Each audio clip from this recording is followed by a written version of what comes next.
Two people, feeling lost and spiritually adrift, unexpectedly meet in Tokyo, an alien city, having no idea that their spontaneous connection, slow burning throughout the movie, would stay with them forever. Bob Harris, one of the main characters, arrives in Tokyo dizzy and tired from the flight. But the city full of neon lights, sparkling skyscrapers, and human-packed streets still sparks a fascination in his eyes. We see a massive banner picturing him on one of the buildings, and we understand that he is a public figure. He arrives at a hotel and meets people from a tourist agency. When he frees himself from their overly caring communication, he receives a letter from his ex-wife, telling him that he forgot his son's birthday. He gets treated with an overwhelming amount of respect on his way to his room, feeling indifferent. At 4:20 a.m., he receives another letter from his wife through a fax machine. In the following scene, we meet Charlotte, sitting at the window looking down at Tokyo, frozen in time, and then returning to bed with her husband. In the morning, her husband quickly leaves for work, and she sits by the window, looking down at Tokyo. Bob goes to shoot a commercial of a whiskey brand and listens to the director, as he explains to him in Japanese very passionately what he would like him to do. But the translator only tells Bob that he should look at the camera from the right side and express intense emotions. Bob feels confused, since the director used much more words than that, and he couldn't have said only just that.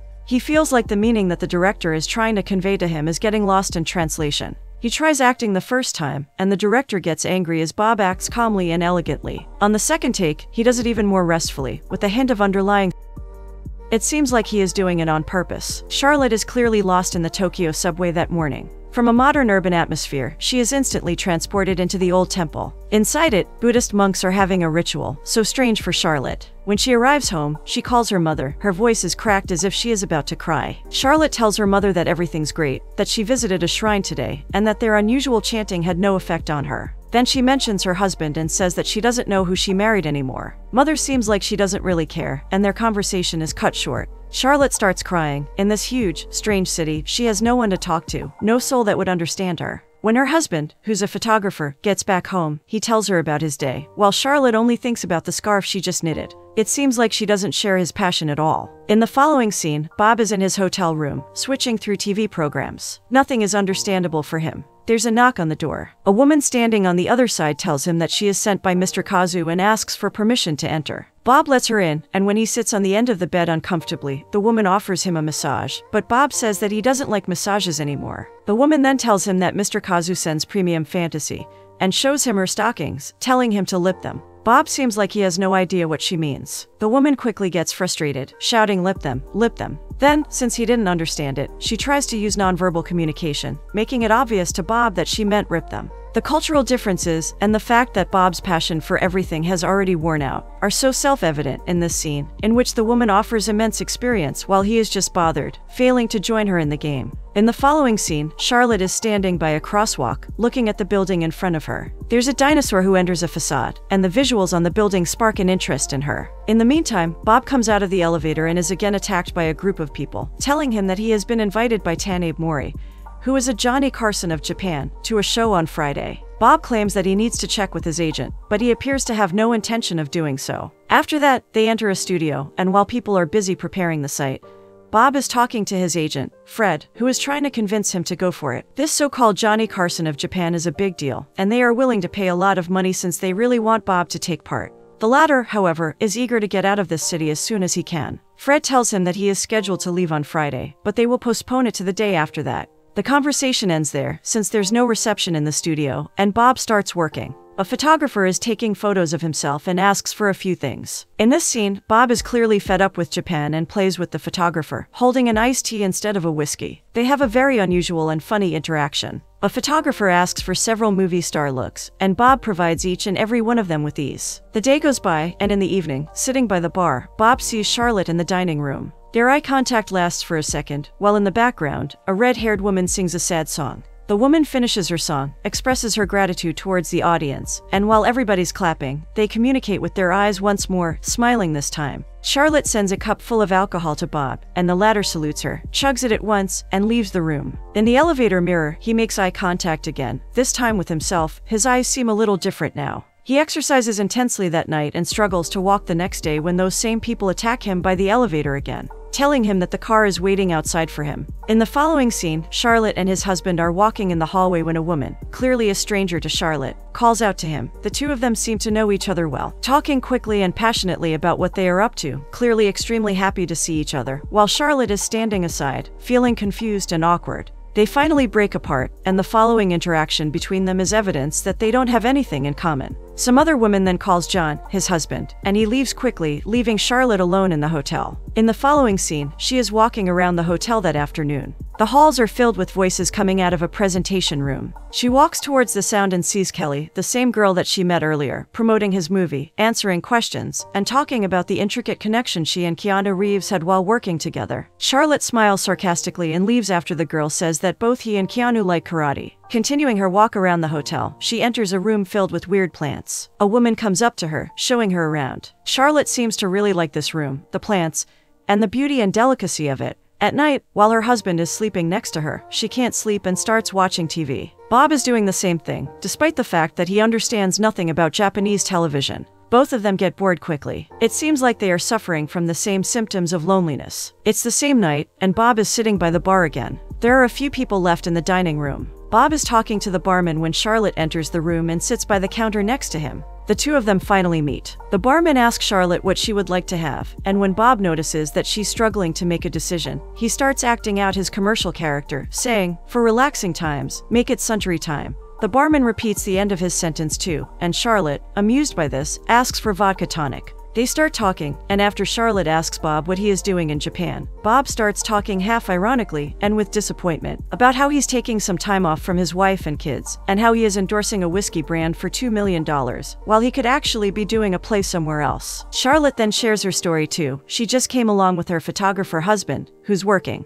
They have a conversation about their marriages with a hint of underlying irony. Throughout their back and forth, we understand that Charlotte just got a degree in philosophy last spring. They laugh about the fact that philosophy doesn't pay, and they have a toast to things working out. After the toast, they find their second similarity, a struggle to sleep, the symptom of loneliness and disorientation. Next morning, Bob is swimming, while Charlotte is continuing to get a culture shock outside in Tokyo. In the evening, Charlotte is standing by the window when her husband arrives, telling her that Kelly is waiting for him downstairs to talk about work. Charlotte wants to go down with him too. John doesn't really seem to like this though, and he unhappily agrees. Kelly arrived with her boyfriend, as seen in the following scene. Kelly is saying something with overwhelming passion while John is listening to her, fully immersed. Charlotte, however, doesn't seem to be interested in anything that she is saying. While Kelly's boyfriend is trying to convey to her how he makes hip-hop music, she notices Bob sitting in the same place as before, looking at her. His eyes were telling him that he understood just how boring the whole conversation was to him. Charlotte excuses herself from the table and approaches Bob, who jokingly tells her that he's organizing a prison break and he needs someone by his side. They just need to leave this country first. Charlotte is in, even though she has to have a lot to drink in order to find the courage to accomplish that goal. In the morning, Charlotte is trying to spend some time drinking with John, but he has to leave again, this time for a few days. He tells her that she doesn't have to stay here, but Charlotte says that she'll call their mutual friends and have a better time here. She calls no one friend, though. She sits by the window, looking down on an enormous city, drowning inside it from above. In the evening, she swims in the pool and comes across Bob after she's done changing. Both of them are wearing robes, and both of them are struggling to find other words after saying hello. However, it's not an awkward silence. The two of them really want to talk to each other but don't know where to start. Finally, Bob starts talking about the coolness of the pool, and they have a little small talk, using their first conversation as a source of themes to talk about. At the end of the conversation, Charlotte tells him that she's planning to go out with her friends and invites him too. Bob is clearly happy to receive this invitation but hides it well since he's an actor. When it's time to go, he comes over to Charlotte's room, underdressed like a teenager, holding a jacket in his hand. They communicate as if they were about to leave for the first date. He enters Charlotte's bathroom, and through the mirror, we see him changing while Charlotte is looking away. Bob asks her to cut the tag off his shirt after he comes out and sits by the table, where he finds an audiobook that he also has called A Soul's Search, Finding Your True Calling. The book didn't work out for him clearly, since he's just as lost as Charlotte. Inside a club, he meets Charlotte's Japanese friends. Having a great time, they drift apart, spending time with different people. Finally, they come together, while Charlie, Charlotte's friend, is starting to cause trouble at the bar. He breaks some glasses, raging. Suddenly the barman gets a weapon, and all of them get kicked out of the club, chased by people with guns, even in the streets. While running, they lose their friends but find them quickly and continue partying, meeting tons of different people inside the heart of Tokyo, experiencing a city's life. Somewhere in a tall building, inside a room that's half a window, they are doing karaoke. Bob is singing incredibly, and Charlotte, now wearing a pink wig, sings too, with Charlie, a song about seduction, while looking at Bob, stating subconsciously that the song is about him. Bob is next again with a sinister voice, singing about a tide that has no way of turning anymore. They share an intimate look when Bob reaches for the refrain. In the following scene, Charlotte sits alone outside the karaoke room. Bob comes out too, and while the music is still playing in the background, they share a cigarette. Charlotte's head on Bob's shoulder. They were returning to the hotel by cab when Charlotte stopped looking out the car window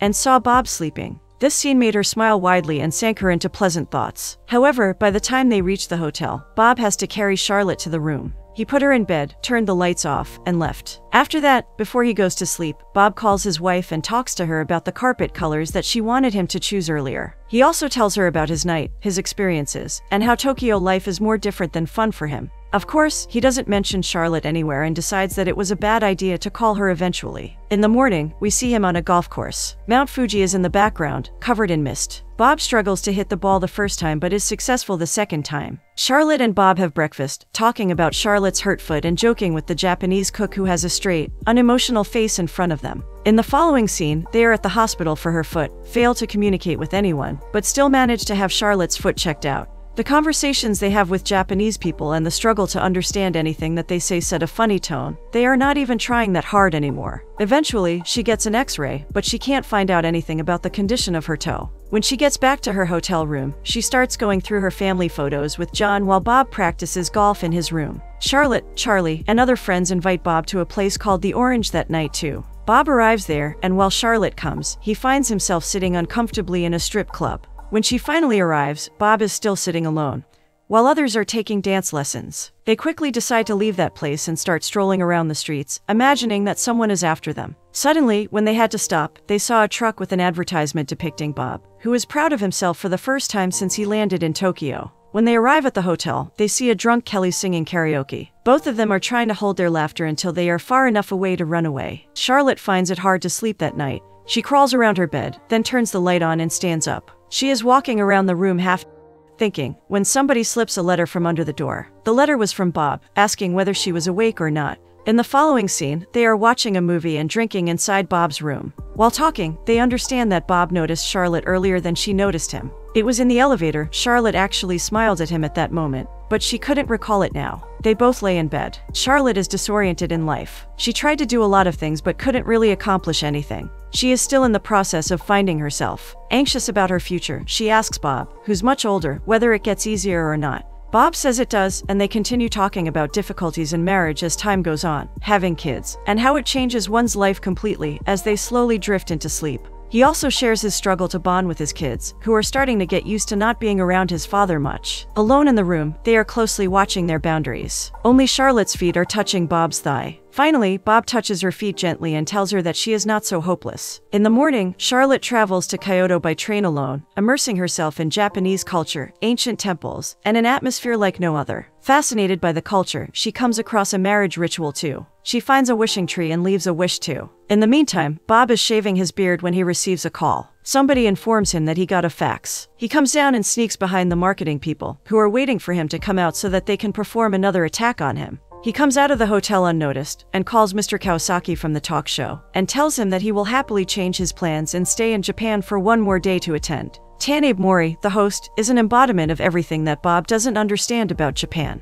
The host is super excited to have him on his show, struggling to catch his breath while introducing him to the audience. When Bob arrives at the shooting stage, Tanabe hugs him, then lets him sit down while he performs a Japanese dance. Bob is confused, but still maintains a confident look and finds this whole process amusing. Going forward, he is sitting in the back seat of a cab. He empties his pocket and finds a photo of Charlotte and her friend that he took the first night they went out. In the hotel, he is taking a bath when his phone starts ringing. It's his wife. It seems like a call from his wife is the last thing that Bob wants right now. She is still talking about that burgundy carpet and asking for Bob's opinion on it, but it's a totally irrelevant subject to Bob. Bob tells her that he's completely lost. Naturally, Lydia, his wife, thinks that he's talking about the carpet and remarks that it's just a carpet. However, Bob is not talking about carpet colors. He wants to get better. After Bob asks about the kids, Lydia says that they do miss him.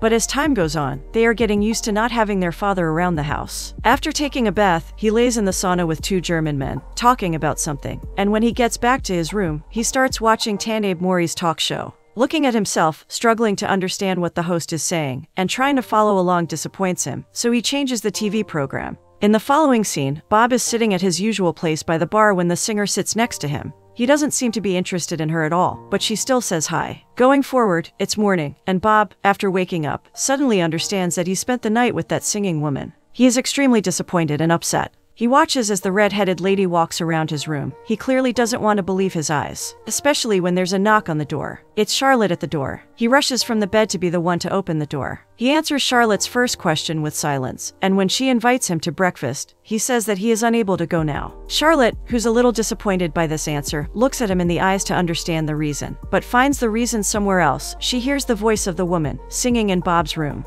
The woman slips outside the room, and the heartbroken Charlotte leaves. Later that day, Bob is walking in a crowded street when Lydia calls him and offers to talk to his kid. But Zoe, Bob's daughter, runs into another room, and the two of them continue talking. Lydia reminds him of Zoe's ballet recital and wishes him a good flight. It's the weekend already. Bob is looking around the street, trying to find something. In the following scene, he and Charlotte are sitting in a restaurant. Charlotte is clearly angry at him. She sits in front of him with her arms crossed, not even looking at Bob, and throws cynical and bitter remarks at him about how he has much more in common with that red-haired woman because of his age. Bob also fought back by mentioning her need to get attention. Finally, Bob orders something, but they fail to make it. At night, when Charlotte is sleeping, an alarm goes off in the hotel, calling everybody to get out of the building. Outside, the two of them find each other and talk about their last lunch.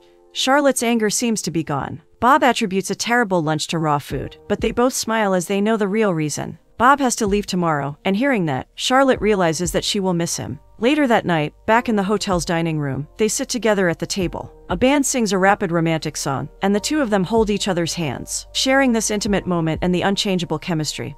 Bob realized that he didn't want to leave. Charlotte offers for him to stay with her and start a jazz band, and Bob rests his head on his fist as an answer, looking at her as if he were really willing to do that. They are standing in the elevator in the following scene. It's time that they go apart. Bob says goodbye and leans slightly towards her, then back again. He wants to kiss her goodbye but isn't sure. Time didn't stop ticking in the meantime of this intimate misunderstanding, and when he kissed her on the cheek, the door closed. After it opened again, they tried it a second time. The next morning, it was time for Bob to leave Japan. Charlotte was preparing for the day in her room when he received a letter from his fax machine, a letter from his husband, conveying that he would arrive that day. In the meantime, Bob is leaving, and the hotel employees are saying goodbye to him and wishing him a great flight. When he excuses himself for a moment and calls Charlotte to inform her that he's leaving and he wants his jacket back, Charlotte takes it from him. He walks back in the hall and meets a fan. While talking to her, he sees Charlotte bringing her jacket and cuts the conversation short. Charlotte smiles at him, and they exchange one more bit of witty small talk. However, unusually, Charlotte doesn't wish him a good flight, and doesn't seem to be bothered by the fact that he's leaving.